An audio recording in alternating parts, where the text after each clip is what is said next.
Social media giant Facebook and its Instagram and WhatsApp services have been hit by widespread outages. Facebook says it's aware some people are having trouble accessing the platforms, but hasn't said what's behind the problem. Well, let's speak to Ian Scher about this. He's the editor-at-large at the consumer tech site CNET, and he's joining us from Maryland in the U.S. Very good to have you with us. Tell us about what this all is about. I mean, Facebook says some users, but this looks like a global outage. How widespread is it? Well, it's hard to tell. I will say that when we're talking about Facebook, more than half the world's online population is using it every month. So, you know, a few users can be a lot of users. But this is a significant look. These outages happen from time to time. Right. Sometimes they are the result of bad behavior, hacks or something. Other times it's someone who pushed the wrong button. And this time it seems like it may have been not a bad thing. It may have been someone pushed the wrong button or some computer is misconfigured, and that'll get fixed at some point. But this has been going on for over an hour now, which is long. Yeah. No?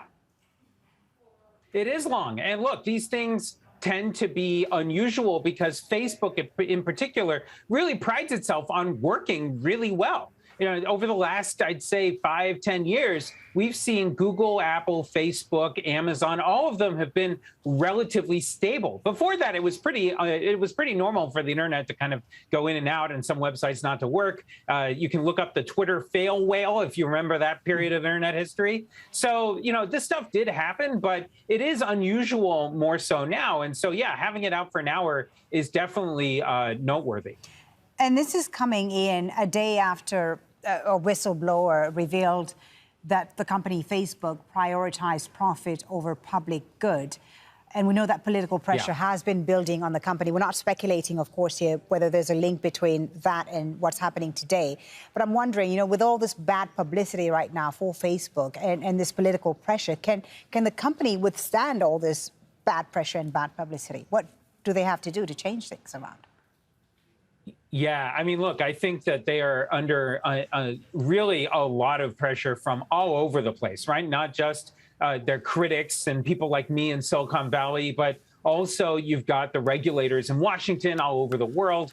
And look, it's very clear that Facebook needs to really reckon with what they have done, both in terms of actually allowing bad behavior to continue happening on their platform and how they haven't been honest and forthright with you and me and everybody else about how bad the situation is. And that is a really big problem. How bad is the situation? I mean, it's very clear that that harassment and the spread of disinformation, undermining democracy, all of these things have been happening on a wider scale than Facebook has told us about. We don't have access to any data that actually tells us. All we have are little slivers of information. Right. So it is a big, big problem. And the company has shown internally that they know that. Right. That's what the whistleblower, of course, revealed in reports that we read about yesterday. You know, when you see all this you wonder, of course, if, you know, one company, Facebook, owning multiple major online platforms is a good idea. What can regulators do about this?